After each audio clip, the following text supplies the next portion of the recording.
Welcome to another edition of Inside Guyana. Today we are inside the ITV studio in Long Island City in New York. And with me we have some special guests. Our cameraman, Mr. Ravi, is working today, although it's a Sunday. And we have the hard-working producer, Mr. Prakash, also behind the scenes operating to make sure this interview is run very safely. So, ladies and gentlemen, let me introduce you to our special guest on this panel discussion here today after the Guyana elections. We have on my extreme right, Mr. Chuck Mohan, Charles Bertram Mohan. He's a lecturer at the City University of New York. He's also a prominent personality in the Guyanese American community here. We had him on our program before, so we're going to listen to him after the Guyana elections. And next to him, on my immediate right, is Mr. Moses Rambarran of the Rambarran Law Firm here in United States. He has an office in New Jersey. We had him on our program before also, and he recently visited Guyana for the elections, and he's here to share some of his views on the panel discussion with our viewers of this program Inside Guyana. On my immediate left is Mr. Leyland Roopnarine. He's a real estate broker. He's also a writer, a prominent, prolific writer, and a community activist. He also visited Guyana for the recently held elections, and he's back here in ITV studio to share some of his experiences with us. On my extreme left is a leading member of the Guyanese American community, Mr. Mel Carpen. He needs no introduction. He was also here on our program Inside Guyana before the elections. So, ladies and gentlemen, here you have a wonderful panel on this program Inside Guyana. So, let us start with Mr. Chuck Mohan. Sir, can you tell us your views on the recently concluded elections in Guyana, generally? Afterwards, we'll go into more details. Well, thanks for having me once again, but all reports that I have read and listened to some people, the opposition, the party that lost, are claiming that all the ballots were not counted or were not counted properly, and there were some irregularities, etc., and that GCOM refused to recount the ballots. I personally don't want the coalition that won to have a stain on its victory. And I believe in any time we strive for democracy, we should tie up all ends to make sure that no one can claim that they were cheated. I thought that GCOM should have accommodated the opposition, the government that lost, as they did back in 1997 when Comrade Janet Jagan won the elections, and the PNC at the time claimed there were some irregularities, and it ceased to cause any confusion or doubts in people's minds when you hear these type of things. I don't think it might have changed the outcome of the election, but if we are talking about a new day in Guyana, we need to start it off on the right foot. That's the observation after the elections. And I hope that very many changes will be made in the electoral process in Guyana for the next election. Okay, thank you very much, Chuck. Mr. Mel Carpen, what are your views on the recently concluded elections? How do you feel? Are you happy with the results? Are you unhappy? And if so, why are you happy? I'm extremely happy at the results. I wanted to congratulate Mr. Granger and Mr. Nagamutu for leading the coalition and this victory. Yeah, there are questions, but the fact is we have a government that has been elected. We have a new beginning in the political history of our country. A beginning in which, number one, we would have the opportunity to combat racism, number two, combat corruption, and set Guyana back onto the road for positive economic and social development. I'm very optimistic. I mean, there are some questions, there are some growing pains, but I'm glad of the results and I wish them well. Thank you very much, Mr. Carpen. Ladies and gentlemen, we have two of our members of the panel who actually went to Guyana, and they're with us. And on my immediate left here, Mr. Leyland Roopnarine. Sir, please share some of your views on the electoral processes in Guyana and some of the things that you like and some of the things that you probably might want to let our viewers know that you didn't like. Well, thank you, Mr. Jadoopat. I would first of all like to say that there is no way anyone could have rigged that election, because I was present at several polling stations during the counting of the ballots. There you had a presiding officer from the Guyana Elections Commission. You had a police officer present. There are also scrutineers from the coalition government, who is the present government now, and a scrutineer from the PPP. The PPP had their polling agents. There are 3 signatures that are required on the tally sheet, the so-called statement of poll. So when that is counted, there's no way anyone could say that was rigged, because there are 3 persons counting it. In regards to the campaign, I would like to say that I spent 3 weeks prior to the election campaigning, mostly in the Berbice and Demerara regions, from Perique to Corriverton. It was hot, grueling work. I met a lot of hostile people, obviously from the PPP, but I had to contend with it. And in the end, I feel very happy that we have a change in government. After 23 years in office, the PPP had a great opportunity to do so much for Guyana, and they missed the boat. I would just like to add that as we continue this discussion, I would like to say that some of the questions, the salient questions that were asked of me as to why, as an Indian, I am joining the APNU government. And one of the simple answers I give to people, well, not because I was born an Indian, I have to be a PPP member, and not because you're born a black man, you have to be a member of the APNU. And I asked them, well, what happened to the black people who are members of the PPP? Would you like to call them sellout and traitors too? It's the same logic that applies. Okay, we heard from Mr. Roopnarine, who went to Guyana for the recently concluded elections. And we have another gentleman here, Mr. Moses Rambarran, attorney at law, to share his experience while observing the Guyana elections live on the ground there, sir. Please tell our viewers, how do you feel about the Guyana elections, and what are some of the most important things that you think you should share with our viewers? Well, it's a pleasure to be here, Dr. Jadoopat, again. It was an honor to be in Guyana and participate in the electoral process. I was impressed as a Guyanese in the way in which the process was set up. I thought that it was voter fraud proof. There could not be voter fraud in the way in which it was set up with the different signatures that were required. I thought that the participation by the Guyanese public was very important, and it was a clear message to the former administration that the Guyanese people were ready for a change. They came out in masses to vote for a change. I would like to see a change in the way in which the votes are recorded.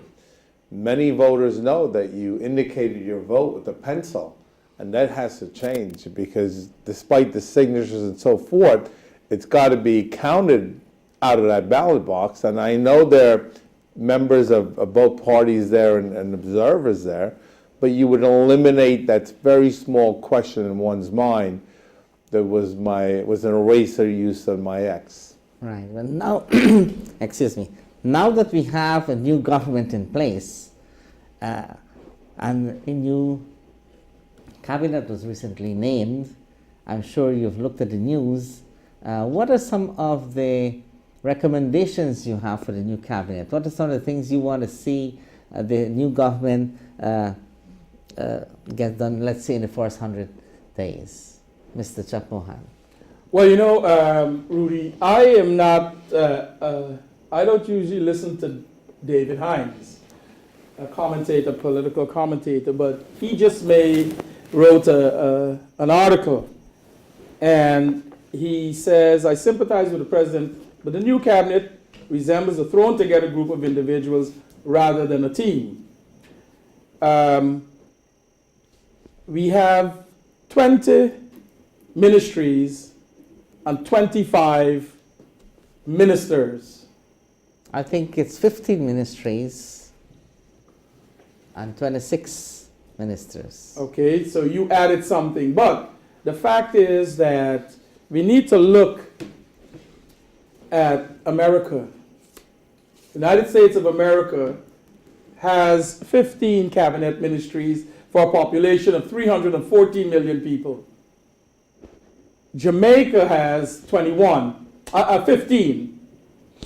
Britain has 21 for their size in comparison to us of 750,000 people. I saw something in the social media, and I've been looking at the social media, and racism has been rearing its ugly head from both sides, PPP and the thing. But many people are questioning what's going on here. Because if we're talking about a change, Guyana doesn't need that many ministries, first of all. 10 or 11 is just good enough. And I was one who also opposed that the PPP government had so many. Now we are going a little beyond. That's a concern of mine. I didn't hear the reasoning behind these ministries, but I'm willing to listen to that. Maybe you can explain why they need so many. Mr. Chuck Mohan, can I interject here, please? Yes. I think your information here is not exactly accurate. President Granger has been saying, and is repeatedly saying, that he will have only 15 ministries. And I don't know how you came up with a different number. And it is known that he said 15, there are 15 ministries. He renamed the ministries. Under the PPP government, they had 18 ministries. So it's not more than, as you said, he went over the number that the PPP had. No, it's below. Let me interject. Sorry. In some ministries, there's a minister and a minister within the ministry. Right, so that's not a new ministry. Yeah, but it's an added. We don't need that position. Oh, when we're talking about ministries or positions, ministers. Well, the title is minister. Right, they have within.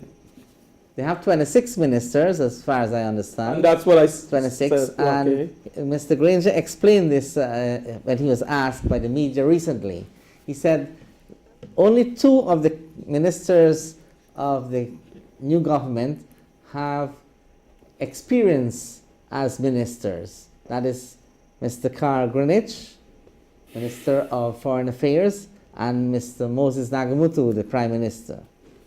They're the 2 only ones. So he said he had to have backup people to understudy the new ministers while they're going to have a learning curve. He's going to have, and they're not going to remain there forever. They're just going to be there to back up, and they will be ready to take over just in case anything happens, because these are older people. They're more than like 55 and older.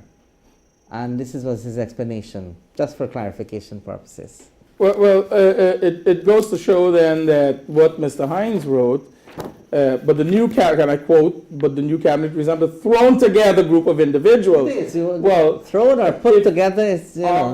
Were we not ready to assume this position as a new as a new government, that we didn't have enough people with the experience in place? For example, I was interested to know why Greenwich was put as Minister of Foreign Affairs when that's not his area of expertise. He was previously in the PNC government as Minister of Finance if I'm not mistaken. Well, there's a person with experience. Shouldn't we have put him there with the experience? Well, that I hope Mr. Granger would be able to answer your questions. He's going to listen to this interview, I'm sure, and they will probably Rudy, I must say that have some.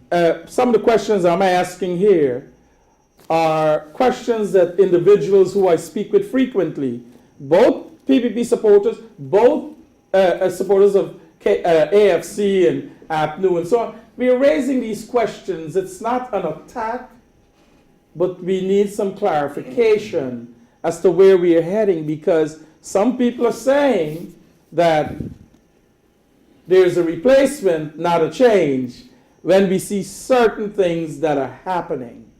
So I just wanted to make that clear. Okay, if that's for If I our can viewers to comment- decide. If I can comment on what Chuck has said, I think there is a great danger, a potential danger, where we are filling ministries, and I urge the president to ensure that the persons that are named are in fact qualified, they have the proper training to assume those positions, and that they have the ability to do their job, because if they don't, like Chuck said, there's a great danger that they will not be changed. It's just a replacement of other unqualified people to run very important positions in our government. And if we want to see change, you got to have qualified people there. Okay, Mr. Mel Carpen, what do you have to say on this subject, sir? It is an issue that is being raised across the board, but I don't see any real fear, because when one looks at the talents of those guys who now occupy cabinet positions, they're very talented people. I think the Ministry of Information should put out bios on the people occupying the positions. When we think about change, are we going to retain people with political baggage to implement the changes, or are we going to retain people who are qualified, and hopefully those qualified people could be groomed into the position that they're occupying? It's too early to really predict what's going to happen, but I think the powers to be should keep a close eye on the performance of their new appointees, hold them accountable to the Constitution and to the Guyanese people, implement that code of conduct that the new president has talked about, and put certain things in place to evaluate these guys. Give it a time span for the next 3 months, see what happens. My suggestion is go for equality instead of political baggage. Mr. Leyland Roopnarine, what do you have to say on this subject, sir? Well, first of all, the appointment of Mr. Jordan as the Minister of Finance is a very sound appointment, because he's far more qualified than Mr. Greenwich. He's a Harvard graduate in finance. As regard to some of the changes that you asked for that the new government should implement, well, I spoke to Mr. Granger and Mr. Moses during the campaign, and we had agreed on a few things which are of crucial importance to Guyana. One is the education of the people. There is a 500 persons per month dropout in our education system. That will certainly have to change. The setting up of an anti-corruption commission so that people have to account for the monies that are missing from ministries. And this is not money per se, it is taxpayers' money, it is the country's money, it is the people of Guyana's money that has gone missing. There must be accountability at all levels, even from the president down. For instance, the Skeldon sugar factory that cost $180 million to build was offered to be built at $150 million, which is $30 million less, by an Indian company. I think the name is Mulchandnagar. Mr. Vikulit actually advised then President Jack Leo to use the Indian company because they had built factories in Australia and Brazil.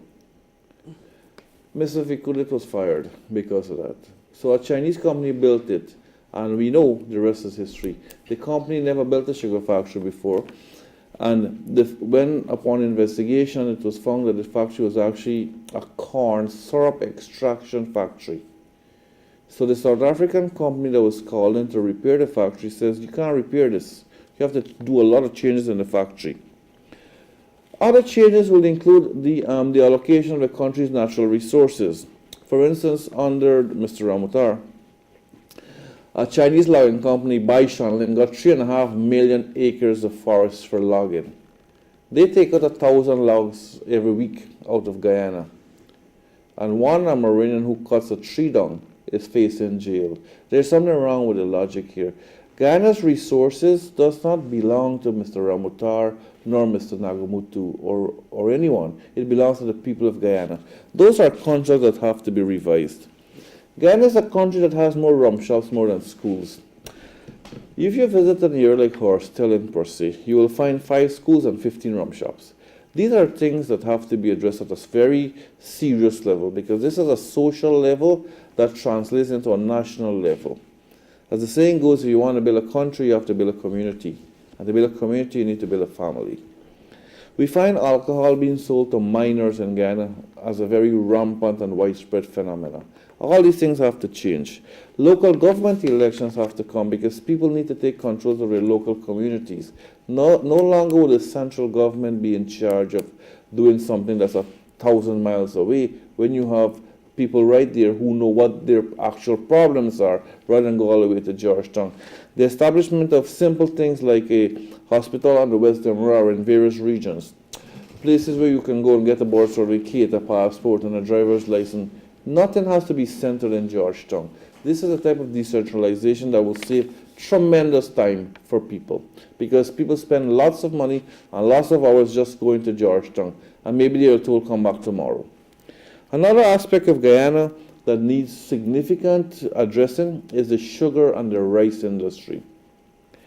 The former president, Donald Ramutar, was the head of Gaisuco for like 18 years. Was the head, was on the board.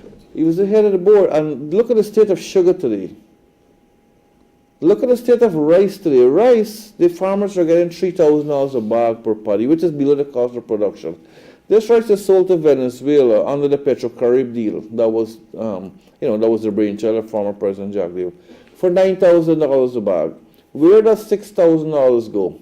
It goes to the middlemen who transport the rice, transport, so to speak, because there is no way transportation cost from a miller to Venezuela is $6,000. And you know who Mr. Jadoopat gave the transportation contracts to? Body Shivraj. These are all blatant and corrupt phenomena that need to be addressed in Guyana. And I would like to state this. Guyana is a country with a lot of resources, untold resources, yet we are one of the poorest countries in the Western Hemisphere. We have the highest suicide rate in the world. Something is radically wrong here. And if you can compare Guyana's economic system with that of Trinidad and Barbados, neighboring countries, we are 10 years behind in those countries. These are some of the changes that have to be addressed. And for the record, Guyana's greatest wealth is not its timber and its gold and its fishing and its rice and sugar. The wealth of Guyana is the people of Guyana. They come first. Thank you very much, Mr. Leyland Roopnarine. And now, Mr. Moses, you didn't get a chance to give your suggestions to the new government. How do you see the future of Guyana, and what are some of the specific things you, from your perspective as a professional, as someone who's been in contact with the Guyanese community here and in Guyana, and someone who has strong business relations with Guyana, what are some of the things you would like to see done, and some of the changes you would like to see happen within the next 100 days? Well, 100 days is, like I said before, we need to make sure we have qualified people running the country, the different ministries. As this panel is noting, there is a great need for education in Guyana. Mm-hmm. As you noted, there are more rum shops in villages than there are schools. And Nelson Mandela said that education is one of the greatest weapons that we can give to our children. The country needs to focus from ground up. We've got to take those young children and mold them from the very, very start. And let's start building schools, more schools, start educating our children. And I want to see more programs and facilities in place where families can take children and have activities to participate in.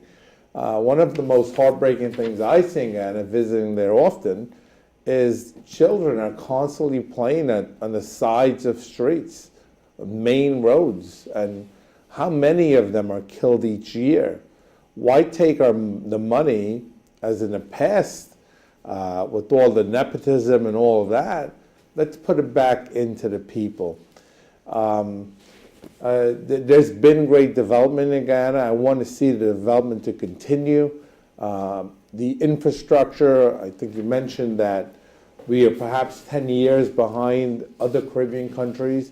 I would add to that. I think we're about 20, 25 years behind those countries, because I've traveled to our sister countries, Trinidad, Jamaica, Barbados. I've traveled there recently, and the disparity in what the appearance of Guyana is to what those countries present, it really hurts your heart to know that we have a country so rich in natural resources and wealth and such talented people, and it's not being utilized for the country. So I want this administration to focus on our people, on our infrastructure, and to use our people to make Guyana a better place. And there will be the use of our businesses. We will grow the businesses of Guyana, and in turn, there's going to be more taxes, and more taxes will be paid to the government, and the country expands in that way. Thank you very much, Mr. Moses Rambarran. Now we're going back to Mr. Chuck Mohan.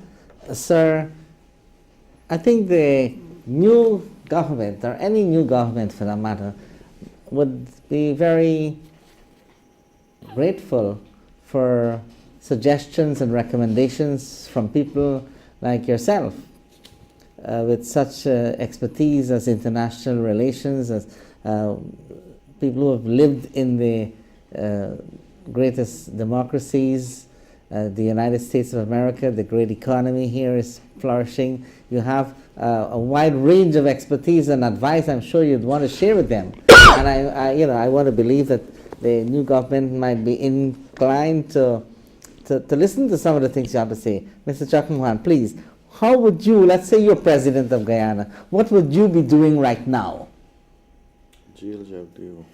Well, let me say this. I believe, first of all, that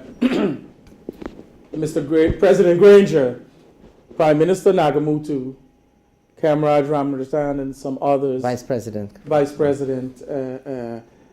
we're in good hands. But as Mr. Hines, again, I'm going back to his article, he says, and I quote, "It is always tempting after the ousting of a discredited government to go easy on the successor." And we have a perfect example here in the United States after Bush, Obama. We went easy on him. I don't think we should go easy. We should be vigilant in the new administration to make sure that the course that they're embarking on, all right, doesn't go into different tangents. Because we must remember that, as Leyland, my colleague in this panel, said, the people, we must look at the people before profits. Yes, Mr. Chuck Mohan, that's not the question. The question was that your recommendations and suggestions. I wanted to say that before I Okay, that's preamble, okay. My recommendation is, first of all, number one, we must not refuse any help from any country that is willing to help us with no strings attached. I've been hearing rumors, they'll get rid of the Chinese, get rid of this, get rid of that. No. Our government must make sure that any country any outside business coming in, all right, follow the laws of Guyana, especially when it comes to the unions. The companies must follow those rules and regulations, must not underpay our workers in any shape or form. I believe our education system needs to be upgraded overnight. And the reason for that is because, you know, at one time Guyana's literacy rate was very, very high. And now it's fallen. We need to get back up to where it should be. Because if our government can retain those educated graduates in whatever area their career takes them, I believe that our country can progress the way it should be progressing. This brain drain doesn't do anything good. Also, we have to make sure the crime situation is tackled overnight. And we must get rid of this barrel economy. The barrel economy makes our people lazy. Makes them lazy because they're depending on that few dollars that their family send for them at home, and they don't look for work. Okay? We must also teach our young people getting rich is not the point. It's the hard work that we must perform like our parents did back in the days when they would work, be productive, so we can help to build the country of Guyana. Again, I would also ask our new president, Mr. Granger, to make sure that any misstep by any of his ministers or anyone in government should be fired immediately. Not to keep them on to continue doing things that they should not be doing. Also, I am hoping that this new government, no one in this government will continue in the vein of the old government, which was criticized for doing certain things. I hope none of that will happen with this new government, and I wish this new government success in everything they embark on. But I'd like to say this: the same way I criticize the former government, I will also criticize this new government if I believe they're not moving in the right direction. And yes, sir, that's the essence of democracy. Okay, Mr. Mel Carpen, sir, I'm sure with your level of expertise and range of expertise, Mr. Mel Carpen, we know you to be very, very au fait with a lot of things in the economy, economic development, social development, political development of Guyana. Please, would you mind sharing some of your suggestions? What would you like to see the new Guyana government get done as quickly as possible, and in what order of priority you'd want to make your recommendations? Let's say if you were president of Guyana, what would you be doing now? Sir. That's a very difficult question to answer, Dr. Jadoopat, because many of us would sit around the table and make suggestions, and most of those suggestions are very valid, very progressive, very honest. I haven't heard today any suggestions on how we are going to engage the opposition, that is, the present PPP Civic, as a group. Yes, they have mismanaged the welfare of the people of Guyana. There are some serious allegations of corruptions from the highest level to the lowest. Yes, the PPP Civic has refused to accept the results. Yes, they're grandstanding. But whilst these things are taking place, there is no effective effort to engage the PPP. Because although Mr. Granger says he wants elements of the PEP to be part of his Yes, coalition he said he's government. going to extend an invitation by this weekend. Yes. Oh, Official invitation. I didn't hear that. Yes. But I hope that the invitation is extended, because you cannot get into a new path of development without 49% of the people participating in the forum. However, we have to be very careful. There are some very dishonest sections of the previous administration. In engaging the opposition, the new government has to be vigilant about those folks, right? The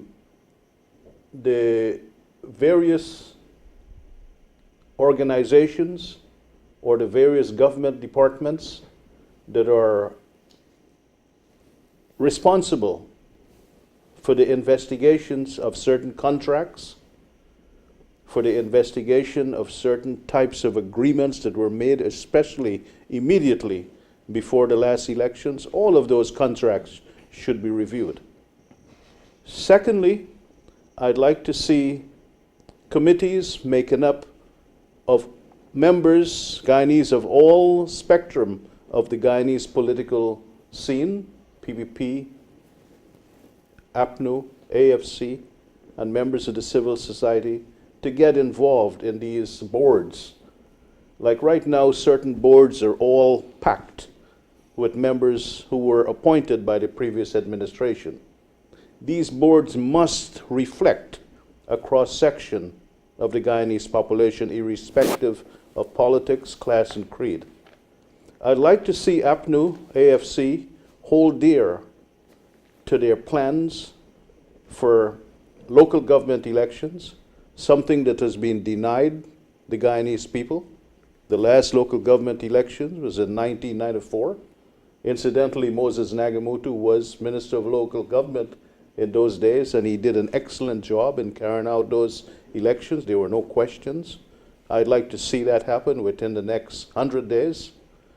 I'd like to see also, most of all, and I've touched on this briefly, I'd like to see a greater effort on the leadership of the PPP to stop this nitpicking. Yes, we all shout democratic slogans. We all shout cheated but not defeated. I think for the interests of Guyana, we should put that to one side and work together for the development of the Guyanese people.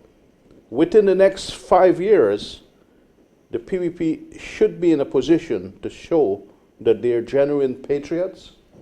By doing that, they will effectively reestablish themselves as a viable political force, and they'll be able to give the Guyanese population a choice, one or two, which you think is going to be the better.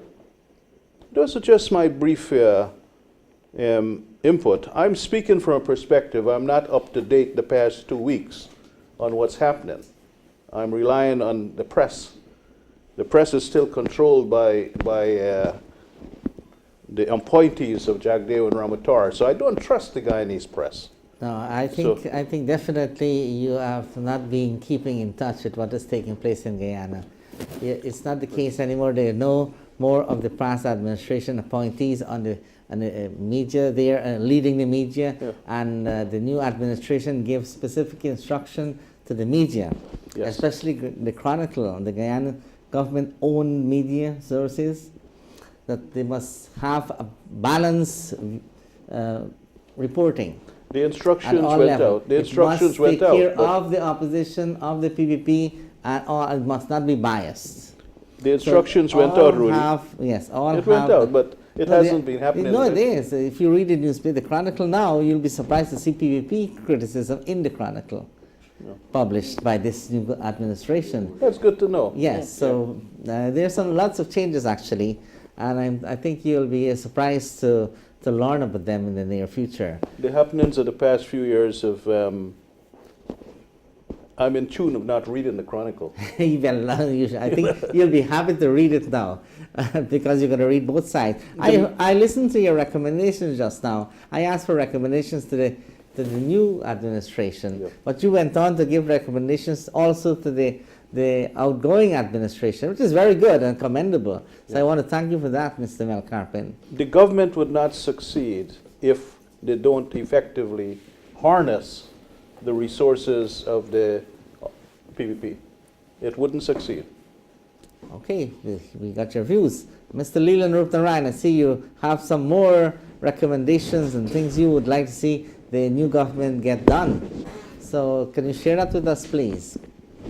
Leyland. Well, for viewers who are contemplating what type of boards we should have, let me just indicate that the President, the Honorable Mr. Granger, has made a very significant change. The head of the Presidential Secretariat is now Mr. Joe Harmon, who is responsible for overseeing the ministries, but has no responsibility for any fiscal matters. Dr. Luncheon has sat on many of the fiscal boards, like the NIS board for one. And let me just mention that the money that Gaisuko took from sugar workers to pay into the NIS fund was never paid into the NIS fund. And when people hear that the opposition have said no to a lot of things, they said no to the government borrowing money from the consolidated fund to back up the NIS funds that was stolen. It was never paid into the NIS fund by Gaisuko. But coming back to the structure in the country, we find that a Marriott hotel was built with money that could have been better spent towards infrastructure, especially in our health sector and education sector. The University of Guyana is actually crumbling. We cannot attract proper lecturers because of the poor working conditions and poor salaries. You cannot have a progressive country without a well-founded education system. Education is the basis for all development. In regards to other boards, the Bureau of Standards has been basically defunct. And what Guyana is seeing now is a flood of substandard goods. And as a consumer, you will buy something and a few years later it breaks up, you have to buy it again, simply because they have no standard on quality control measures in place. And a simple commodity like water, the basic necessity, the basis of all human life, or all life for that matter, plant life, animal life. Look at the state of water in Guyana. Traveling around Guyana, you find black tanks in people's houses. A black tank is about $20,000 to $30,000. Several black tanks with accompanying water pumps and water line. If this government has an iota of intelligence, they will increase water pressure, build better pipelines, and eliminate these extremely expensive measures of each house having an overhead black tank. This is tantamount to if you want milk, you must have your own cow. Let's go on. The people who have stolen money in this, and there's a lot of thieves in the PPP government, these people must be held accountable, because if you have this present government that does not put a stop to this, then you will have opened the floodgates for more corruption. You have to put a stop to corruption from the very beginning, because if you don't, then it will overspill into this present government. So not only would you be fired for stealing and accepting a bribe and giving contracts to your friends, you will also have to face the legal system in the country. As Mr. Granger said, if you do the crime, you do the time. Another aspect of Guyana's life that needs to be addressed is the salaries of everybody. I'm talking public servants, teachers, policemen, nurses. But I'm also talking the salary of the president. Mr. Ramatar's salary is $120,000 US annually for 800,000 persons. Compare this to the Prime Minister of India, Narendra Modi. His salary, 30,000 US annually. Then look at the pension of Mr. Jadoopat. My mother gets $14,000 a month pension. You know, she cook 2 duck and couple dal puri and the money done. You can't even mind an extra dog or cat. Jadoopad's salary, $3 million a month. Mr. Jadoopat received $3 billion a month as a pension. Plus Jadoopat is an advisor to the president, that's another salary. Plus Jadoopat gets money from the Norway project as champion of the earth. Mr. Jadoopat is a tremendously wealthy man based on the income that he receives. But we have to move on. We have to address these things, because no one deserves a too low salary, but in the same token, no one deserves an extremely high salary as well. Look, When you look at the list of candidates for the PPP, you will find Alexei Ramutar, the son of the president, Mia Luncheon, Former president. former president, Mia Luncheon, Mahindra Nakta, the former Minister of Works son, Robert Prasad, who is married to the niece of Bharat Jagdeo, Colin Prasad, Robert Prasad's brother, Indra Chandapal's son, Vishnu Gadra, the son of former Commissioner to India and former Home Affairs Minister Ronald Gadraj, Rima Rohi, the former Minister of Home Affairs' daughter, and the list goes on. And you're talking about nepotism. This, as Moses Nagamutu said during the campaign trail, the PPP is a people's picnic party. And I was asked many times if the PNC win the election, if we're going to go back to the kick down the door. Well, it's a valid question in this day and age, yes, it's a valid question, but the PNC had kicked down the door banditry in its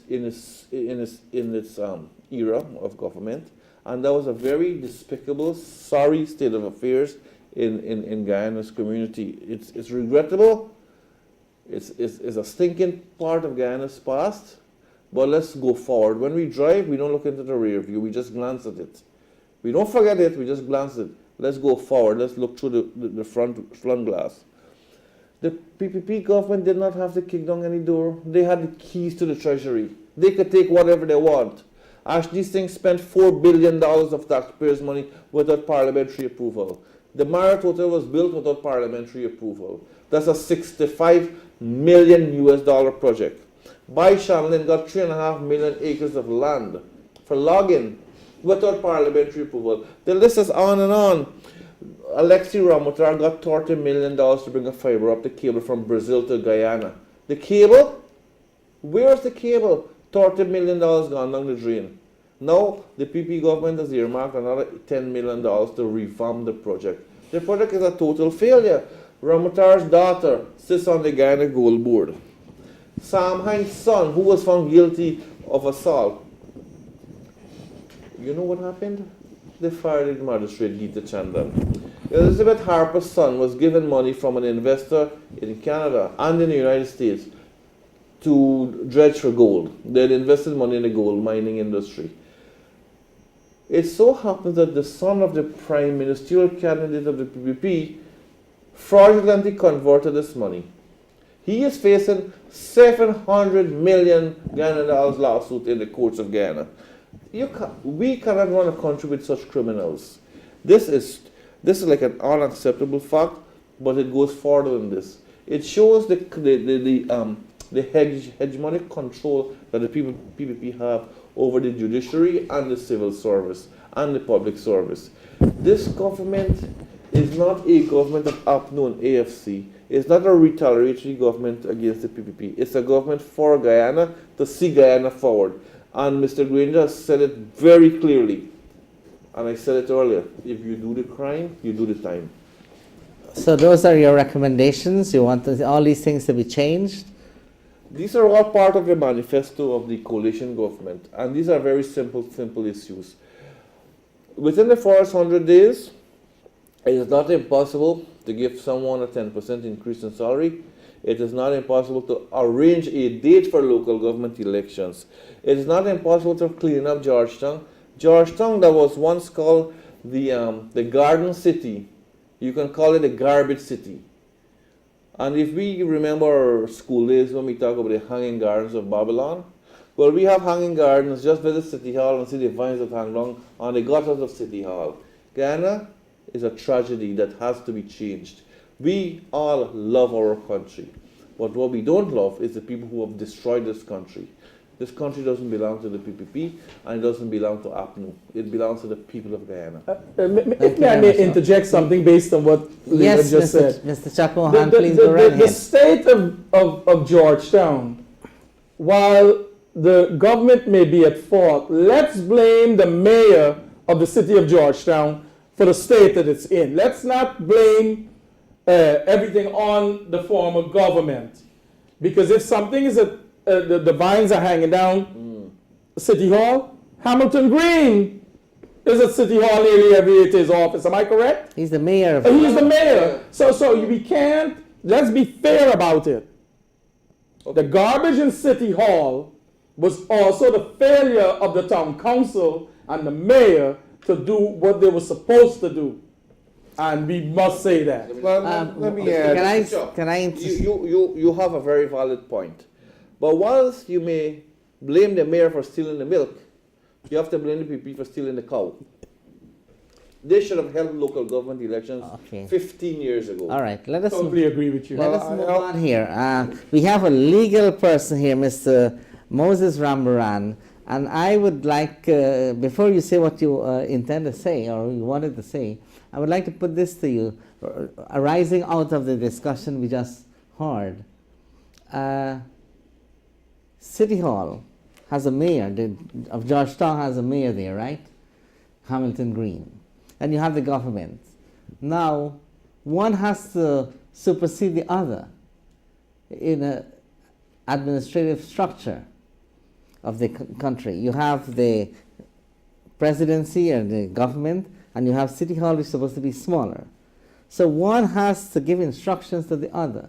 And there should be some legal mechanism in place that if the one below doesn't fulfill its obligations and responsibilities in accordance with the laws of Guyana for City Hall operations, then the upper body, the government, should have some legal way of getting them to do it, or sue them, take them to the court, or just give them instructions, get it done. So you have here a mechanism in place. Isn't that something you think we're talking about? Well, your suggestion is that there must be oversight bodies in government at different levels of government. If there is money made available to the local governments to clean up the city, for example, and I might add that I commend the president, the newly elected president, in the first week of office, that he was out there and his people were cleaning up the city. So we commend you on that, because as Guyanese returning to Guyana, we want to see and we want to be proud of our city, especially when we are bringing American friends. Some 3-4 years ago, I brought in 2 attorneys with me. I would like them to see Georgetown for what the beauty that it possesses, as Leyland said.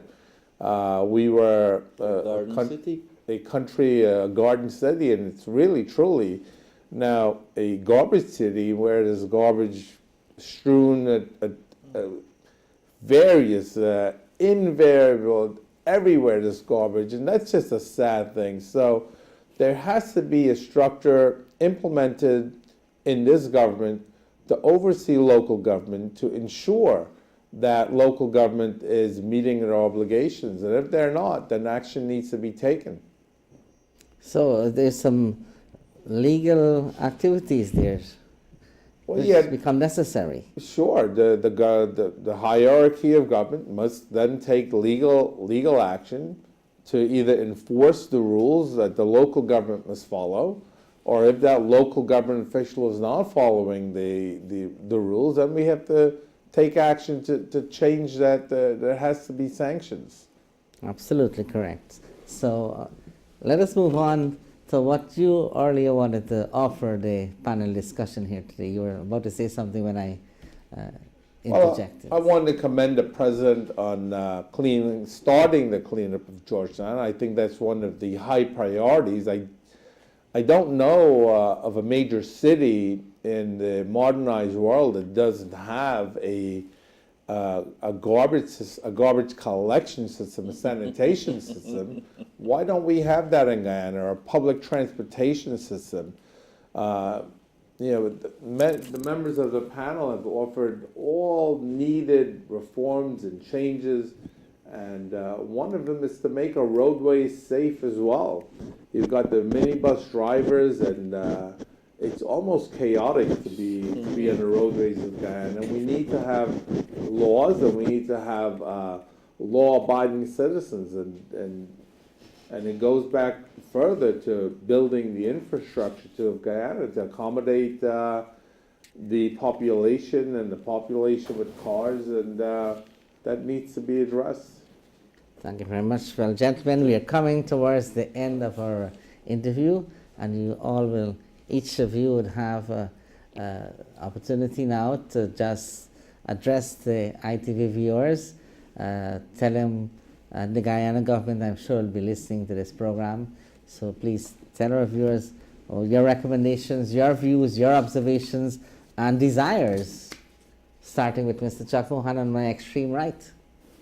Well, there are a few things I'd like to say. First of all, just to reflect a moment on the garbage situation in Georgetown. The individual has a responsibility. As we know in Guyana, you're driving in a car, you're eating something, you throw the paper out the window. There should be repercussions for those type of things. Maybe some new laws should be enacted so that people will not do those type of things. So it's, while we are pointing fingers, let's point at everyone who has a responsibility to make sure the former Garden City returns to its former glory. I think that we need constitutional reform. Very, very serious constitutional reform. I think in the first 100 days, that should be put into place. A committee should be put into place to begin work on that. It will not happen overnight.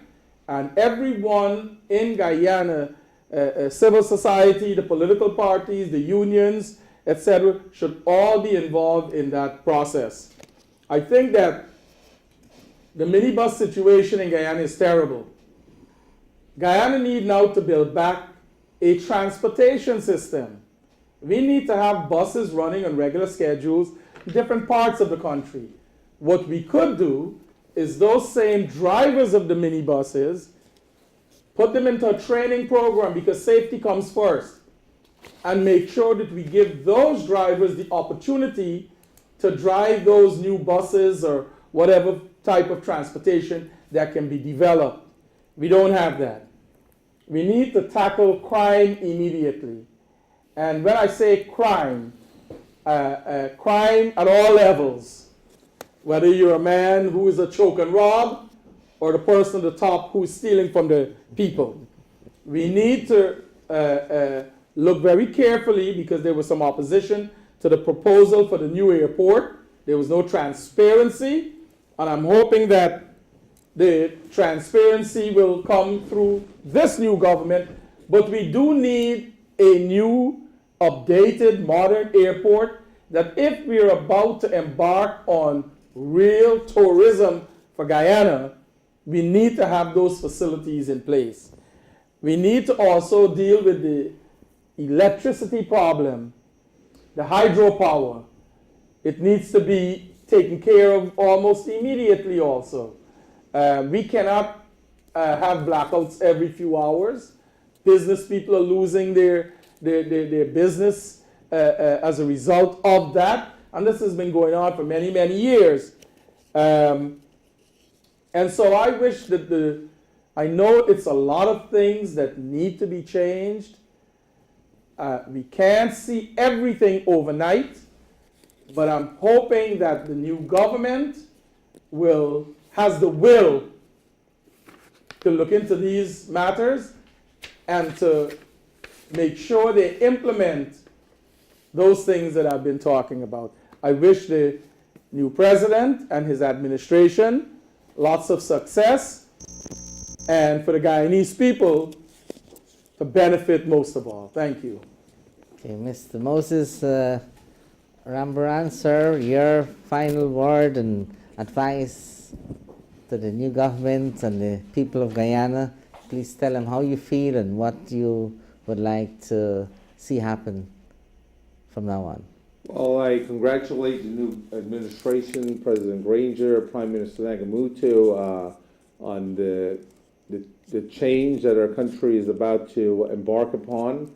I urge you to use the people as the resources, use educated people, focus on education, focus on infrastructure, and focus on how to make the common Guyanese family's life better in Guyana. I think that the entire panel has itemized a number of different areas that we need to address.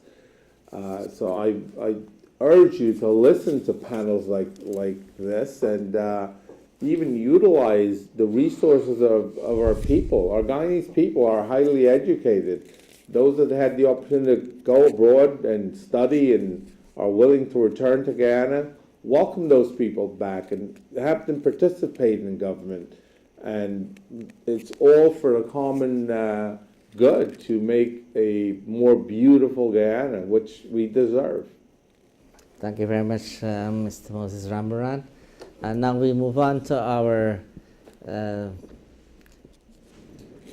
real estate broker, writer, and political activist, Mr. Leyland Roopnarine. Sir, your views here, your final word of advice, observations, and recommendations. This is an opportunity for you, Mr. Leyland. Well, I don't know if I'm that esteemed to give advice to the President of Guyana and the Prime Minister. They're both more qualified than I am. But let me just quote a very great man. Democracy cannot be enshrined in any written document, but it must evolve as a culture of the people. Nelson Mandela. Guyana has to evolve a sense of responsibility and a sense of caring among the people who live in the country. No longer must Guyanese be influenced to that extent by outside media, especially television, and also the influence of the relatives overseas who continuously send money and items and barrels for them. Guyanese must learn to stand on their own feet. Secondly, Guyana has many, many problems, and it's an insurmountable task to solve all these problems. No government can solve any of these problems in totality. The suicide rate, that has to be addressed. And in addressing the suicide rate, one has to take into consideration it's a mental health, emotional health issue. We have no such facilities for counseling people who are depressed. And people become depressed and they commit suicide because there is no other avenue, there's no other choice left for them. There must be choices for Guyanese people. There must be choices that we can do better, and we can get up from the fall that we have encountered. We have bruised, but we are not broken, and we can become better people. Guyana needs to restructure the judicial system. People are granted bail and they commit crime the very next week. The driving in Guyana, personally, I wouldn't drive in Guyana at this time. I got vehicles to drive and I decided to take transportation because the drivers, to me, they're on a suicide mission. It's simply because there's no enforcement of traffic laws in Guyana as compared to the United States. A traffic violation is a very serious issue. And people drive in that country because they have no regard for life and they have no regard for law. Because the law is absent and the life has no value in that country. Unless we put value to human life and unless we respect laws in the country, people will continue to die on the road needlessly. Every day you read that there's somebody who dies on the road in a stupid road accident. Licenses for driving are issued at random without due consideration to the person who gets these licenses. I'm referring to commercial license. Licenses to drive truck and to drive transportation that carries passengers should be of a different category. A simple driver's license to drive your personal vehicle should be very different from a license to drive a minibus and a truck that carries, so let's say, gasoline or let's say 50 bags of rice. Those are commercial licenses. Most important of all are schools. Schools must have facilities that are conducive for children. Children must love to go to school. They must love the library. They must love the fact that they will get a meal, maybe a lunch or a breakfast, and they must love the facilities that the school have, the playground, the sports, the chess club. I was a very active member of the St. Stanislaus Chess Association. I even played national championships. In America, you get meals. Meals are not very costly when meals are produced in one. And many people, many children would love to have a meal because they come from very poor families. Toilet facilities are basically run down. We are like a backward third world country when it comes to bathroom facilities in many of Guyana schools. I have visited them and I can tell you. I spent 3 weeks in Guyana, I've traveled to Guyana, I've spoken to tens of thousands of people. And it's a sordid state to see the state of the schools.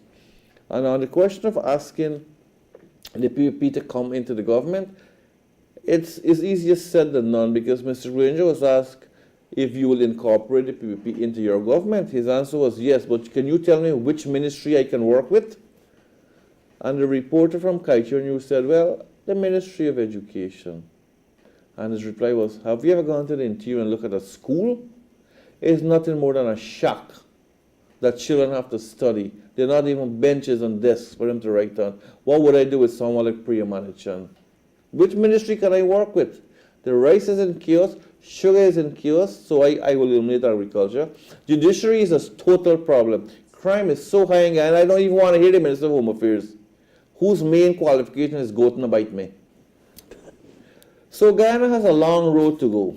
A long way to go. And in the words of the famous Chinese philosopher Confucius, the longest journey starts with the first step.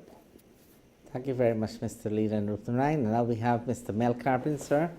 It's your opportunity now to elaborate or detail whatever advice you think is most appropriate at this time to the new Guyana government under the leadership of His Excellency Mr. David Arthur Granger, and the first Vice President and Prime Minister of Guyana, your very good colleague and friend, the Honorable Mr. Moses Virasamy Nagamutu. And then you have also your very good friend, the second Vice President, Minister of National Security now, the Honorable Mr. Kimraj Ramjatan. Sir, your advice to your good friends and new government of Guyana, sir. Well, I've listened to this panel and I'm very impressed with the many suggestions that have been made. But as my colleague Leyland said, the longest journey begins with the first step. In our Guyanese context, I think the first step in this major realignment of management and responsibility should be the local government elections. The local government elections would empower the different regions, the different communities, to put into place their own programs and assist the central government in rural and local development.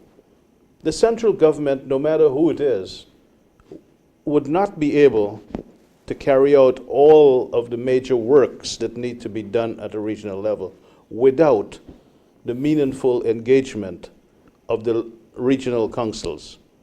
So the local government would empower the regional councils to assist the central government in local development. That should be the first step. Secondly, I hope that Mr. Granger issues the letter inviting the PPP to be part of this entire national effort. It should involve all political entities in Guyana. As Leyland quite correctly say, some of those people in the past administration did not perform. Of course, it wouldn't be prudent to engage the non-performance in a new effort. But I'm sure there are people within the PEP structure who could play meaningful roles in the program of the new government. You care to name some? I would like to continue this dialogue some other time when we have progressed towards the 100-day level, to be able to have some, to be able to analyze the performance of the different ministries and the different personalities. because right now it's too premature. Plans are being put into place. People are beginning to feel comfortable with each other. The team is being put together, and that synergy has not been established as yet among the team players at that level. That's all I have to say right now. I wish the government well. They should not forget to engage the talent in the diaspora. There are many people in the diaspora who are not going to pack up and go back because of different reasons, health reasons, employment reasons. But the fact is, they could be effective kitchen cabinets or effective think tanks to assist the government externally. I saw somewhere that the PEP was going to engage the international bodies, engage their attention on what's happening in Guyana. I think that was a far-fetched statement, whoever made it, because the PEP at this time do not have the international contacts that we had in the 70s to really focus attention to what's happening in Guyana. They have to straighten out their act, and they have to come aboard with the coalition to make this a genuine national effort. Thank you. Gentlemen, I think Leyland would like to say something else. That's all, no? Oh, I would just like to say that the diaspora can also be of great assistance in getting certain facilities handed over to Guyana for free. For instance, we can get the Drug Enforcement Agency, the FBI, Scotland Yard to assist in fighting crime in Guyana. And many of the Guyanese security forces can be trained overseas under the shipwright agreement for free. And these are all, kudos to the present administration, as they have also planned to seek assistance from Scotland Yard and the FBI in fighting crime. And it's so sad to say that the former Minister of Home Affairs refused Scotland Yard help when Guyana has insurmountable crime and very poor forensic technology to fight crime. First of all, we don't even have a data bank, a DNA data bank. We don't even have luminal laboratories where you can trace blood samples. We are way backward in this world, and we are getting help. But the PPP government, they're so torn between the modern world challenges and the demands of their stupid, backward, dogmatic communist constitution that they don't know which direction to choose, and they end up choosing no direction, so end up making no progress. Okay, gentlemen, so we've completed our panel discussion today. I want to thank you, gentlemen, very much for participating in this interesting discussion, and I'm sure the new government in Guyana would be very, very happy to listen to your views and your recommendations, and they might even ask you to develop your ideas further. Once again, on behalf of all of us here at ITV Studio, the management and staff, my cameraman Ravi, and our producer Prakash, Mr. Dave Vishwanath, the owner of ITV, and his brother Deepak, and everyone else here, they asked me to convey their sincere congratulations to the new government of Guyana, the people of Guyana, for having a successful elections, and once again to congratulate His Excellency, the new President of Guyana, His Excellency Mr.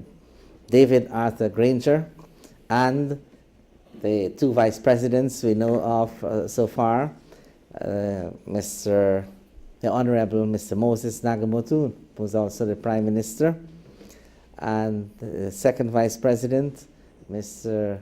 Kimraj Ramjatan, Minister of National Security, and the head of the Presidential Secretariat, which is now the head of the Ministry of Presidency, Mr. Joseph Harmon. So once again, on behalf of all of us, we want to congratulate you for a successfully held elections in Guyana. Wish you all the best in your new endeavors. On behalf of the people of Guyana, we are sure that this is a moment of change in their lives, and they are very much looking forward to your kind and capable guidance and leadership. So on behalf of all of us, once again, thank you very much. Congratulations. Until next time, thank you for watching our program Inside Guyana.